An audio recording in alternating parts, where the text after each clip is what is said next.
안녕하세요. 홍석주입니다. 이번 시간에는 식품을 미국에 수출하기 위해서 사전에 어떤 준비를 해야 되는지를 설명드리도록 할 건데요. 일단은 뭐 아마존뿐만이 아니라 이베이나 다른 마켓플레이스에서도 식품을 미국에 또 마켓플레이스를 쓰지 않고도 미국에다 식품을 수출하려면 오늘 알려드리는 이 내용의 사전 준비가 돼 있어야 합니다. 그래서 그 내용을 좀 짧게나마 알려드리도록 할게요. 자세한 사항은 이제 개별적으로 복잡한 부분이 있고 디테일한 부분이 있어야 돼서 그거까지는 오늘 얘기를 드릴 수는 없고, 기본적인 사항하고 그에 관련돼서 자료를 확인해 볼 수 있는 이런 것들을 알려드릴 겁니다. 미국의 식품을 판매하기 위해서 아마존에 판매하든 아니면 네, 미국에 그냥 오프라인으로 바이어하고 컨택트해서 수출을 하든, 수출을 하려면 미국에다 이제 식품을 판매하려면 기본적으로 세 가지, 그 다음에 각 식품별로 확인해야 될 사항이 추가됩니다. 그래서 그 내용에 대해서 설명을 지금부터 드릴 건데요. 첫 번째가 Food Facility Registration입니다. 이게 뭐냐면 제조 시설을 등록하는 건데요. 미국은 식품이나 화장품 같은 의약품 이런 종류들을 모두 다 FDA에서 관리하죠. 그런데 미국에다가 식품을 수출하려면 외국에 있는 우리 한국에 있는 제조 시설이라 하더라도 먼저 FDA 제조 시설을 등록해야 됩니다. 그게 이제 영어로 Food Facility Registration이고요. 요거는 그냥 온라인으로 등록할 수 있어요. 온라인으로 어디서 등록할 수 있냐면 FDA의 OAA라고 하는 사이트에서 등록할 수 있고요. 그리고 제조사가 직접 등록할 수 있고 비용도 무료입니다. 그래서 어렵지 않고요. 저희가 직접 등록하면 돼요. 그래서 에이전시 안 써도 되고요. 다만 이제 등록을 신청하면 기본적으로 2주 정도 소요됩니다. 며칠에서 2주, 최대 이제 2주 정도 소요되고요. 그다음에 이 제조시설 등록은 2년마다 갱신을 해야 합니다.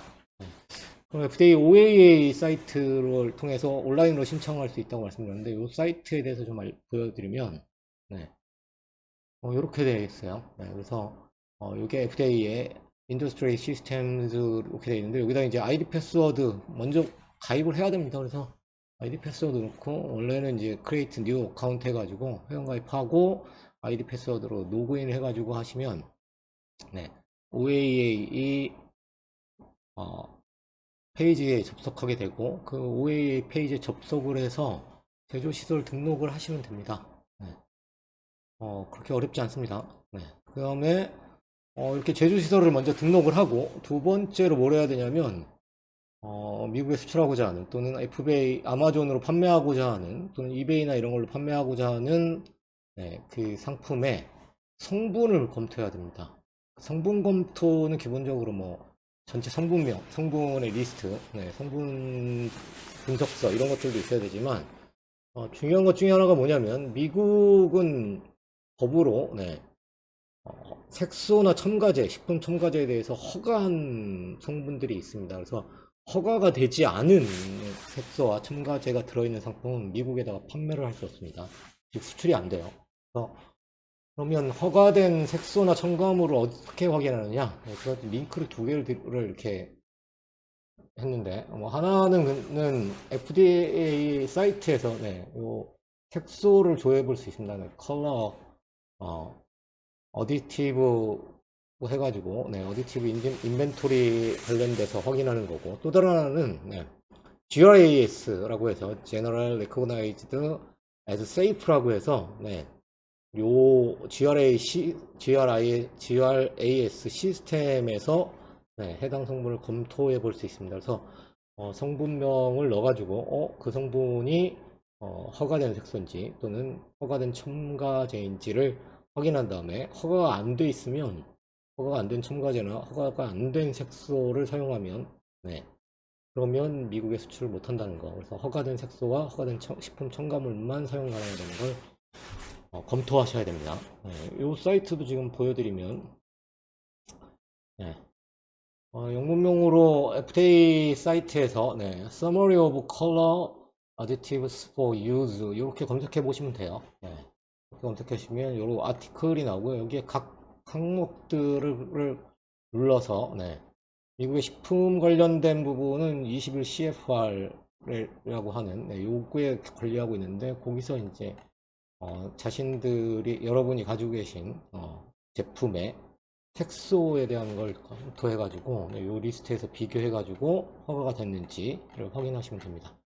이렇게 하면 일일이 다 봐야 되는 상황인 거죠. 또 다른 하나는 요 GRAS, 이것도 FDA의 사이트인데, 요 FDA의 사이트에서 GRAS 노티스라고 하는 요 검색 페이지에 가셔서 여기에다가 성분명을 입력하셔서 조회해 보시면, 이렇게 보면 펜딩 되어 있는 건 사용이 아직 확정이 안 된 거고요. 펜딩이 아니라 허가가 됐거나 하면 표시가 달라집니다. 그래서 조회해 보시면 됩니다. 이렇게 해서 확인하시면 되고요. 그 과정을 거치고 난 다음에 이제 시설 등록도 끝났고, 내가 미국에 수출하고자 하는 제품에, 또는 아마존이나 이베이를 통해서 판매하고자 하는 제품의 성분 검토까지 끝나서 이제 그 해당 식품에 사용된 색소하고 첨가제가 미국에 허가된, FDA에서 허가된 색소나 첨가제일 경우에 거기까지 확인이 되면 이제 뭐가 필요하냐? 영문 라벨이 있어야 됩니다.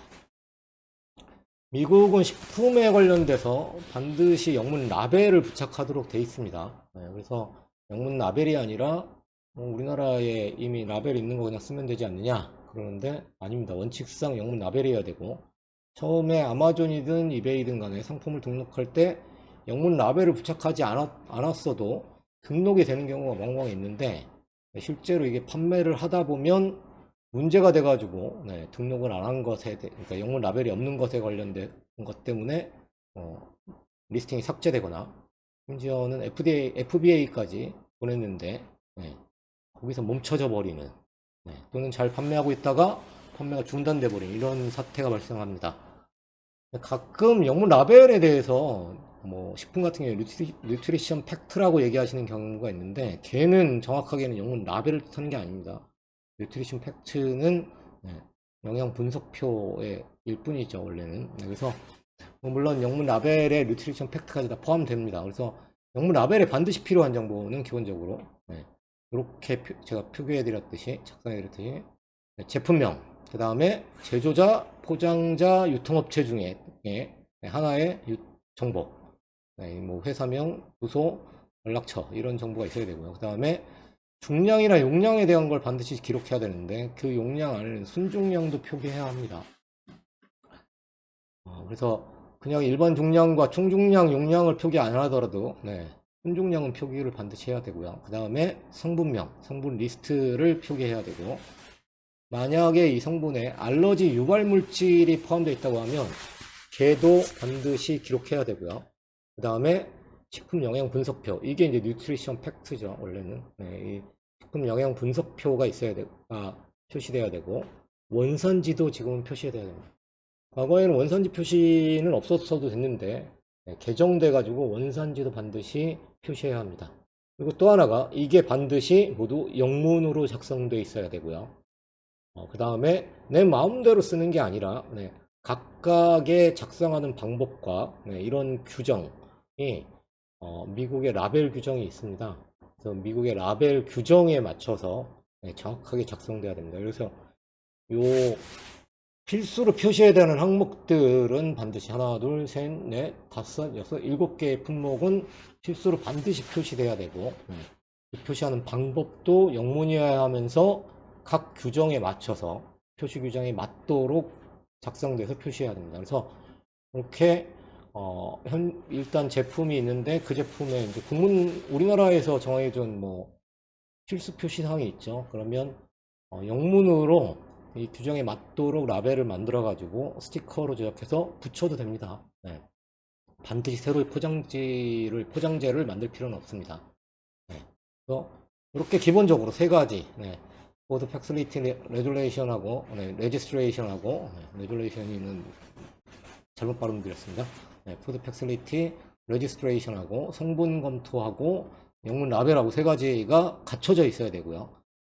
그 다음에 이제 식품에 따라서 조금씩 이제 종류에 따라서 조금씩 다른 규정들이 있는데, 이렇게 이렇게 적어 놓은 것처럼 저산성 상온 식품이면 SID나 FCE에 또 신고를 해야 됩니다. 그 다음에 수산물이면 햇셉 인증이 있어야 되고요. 그 다음에 건강식품 같은 경우에는 DS, CGM이라고 하는 걸 반드시 허가사항을 확인해야 되고, 일반 식품은 PD, CHF를 준수해야 됩니다. 그래서 관련 규정을 꼭 확인하셔야 돼요. 딸랑 이렇게 세 가지만 준비되면 무조건 팔아도 되느냐? 아닙니다. 그것까지 검토하셔야 되고, 신선 농산물일 경우에는 그래도 세이프 룰을 꼭 준수해야 됩니다. 그래서 이것들을 다 어디서 확인하느냐?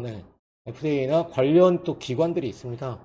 기구나 협회단체 같은 것이 있습니다. 미국은 공식적으로 이런 것들을 취급하도록 하는 민간 기구도 있습니다. 그래서 그런 곳들의 자료들을 발표한 규정들을 정확하게 확인하셔서 하셔야 됩니다. 그래서 간혹 이렇게 일반 식품이면 PD, CHF도 준수하고 뭐 이렇게 해서 했는데, 특이한 것 중에 하나가 미국은 기본적으로 우리나라산 육류는 수출할 수 없습니다. 원칙상.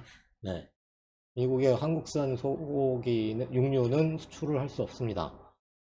근데 간혹 식품에 소량의 육류가 들어가 있는 경우가 있고, 소량의 계란이 들어있는 경우가 있고, 소량의 우유 성분이 들어있는 경우가 있죠. 정확한 규정은 2%를 넘으면 안 되는데, 전체 성분, 전체 용량에, 이런 것들이 포함되어 있는 제품은 USDA에서 관련 허가사항을 확인해가지고 그걸 준수해야 됩니다. 준수가 안 돼 있으면 그것도 미국에서 식품 판매 못합니다. 그래서 이런 것들을 확인하셔야 됩니다. 그래서 식품별 확인사항까지 총 4가지, 어떤 식품에 따라서 다른데 그것까지 확인해서 준비가 다 돼 있으면, 그러면 이제 미국에 수출할 수 있습니다. 근데 이게 이제 하루 이틀 만에 딱 만들어지는 게 아니기 때문에, 그렇기 때문에 사전에 준비를 좀 할 필요가 있습니다. 그래서 바이어하고 컨택이 돼서 뭐 그냥 오프라인 수출이랑 바이어하고 컨택돼서 수출을 준비하는 과정에서 바이어에게 이제 뭐 서로 협상 다 끝났으니까 몇 주 기다려줘.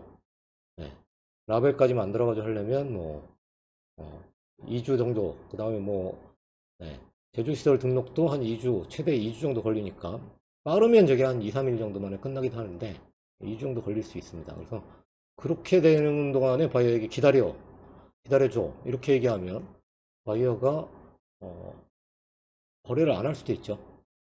그렇기 때문에 그걸 주의하셔야 되고, 아마존이나 이베이 상품을 등록할 때는, 이베이는 기본적으로 사고가 발생하기 전까지는 이에 따른 제재는 안 합니다. 근데 아마존은 상품 등록하는 과정에서 아예 요구하기도 하고요. 또 상품을 등록할 때는 그냥 요구 안 하고 넘어갔다가 추후에 갑자기 문제가 제기되지 않았음에도 불구하고 시스템적으로 확인돼서 요구할 수도 있습니다. 그래서 사전에 이것들을 반드시 준비한 다음에 미국에 식품을 수출한다, 미국의 아마존이나 이베이에 식품을 등록해서 판매한다, 이렇게 생각하시기 바랍니다. 오늘은 미국에다가 식품을 수출하기 위해서 사전에 꼭 준비해야 되는 기본적인 사항 몇 가지를, 정확하게는 대부분이긴 한데 아주 세세하게는 아니고 아웃라인을 잡을 수 있는 내용들을 알려드렸습니다. 그래서 아주 디테일한 사항들은 본인의 식품에 따라서 완전히 다르고, 최악의 경우에는 허가되지 않은 색소나 첨가제를 사용하는데 안전성이 있으면 그건 FDA에 또 등록해서 승인을 받아야 됩니다. 그런 절차들이 있어서 그런 아주 디테일한 부분은 전문가와 상의를 좀 하셔야 되는 상황이고요.